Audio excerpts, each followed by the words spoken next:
আমাদের কাছে জাতীয়তাবাদী দলই অন্য দলের চাইতে বেশি আস্থাভাজন, যার কারণে জাতি ও দেশের কল্যাণের জন্য আমরা জাতীয়তাবাদী দল, শহীদ জিয়াউর রহমানের আপনার দল,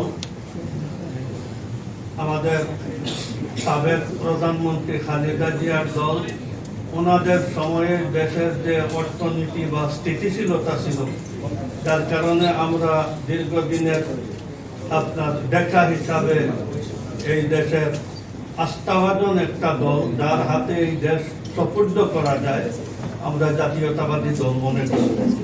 যার কারণে আমরা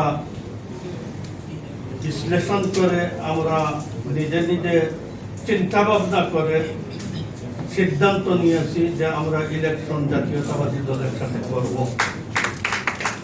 যার কারণে আমরা এই সিদ্ধান্তে উপনীত হয়েছি।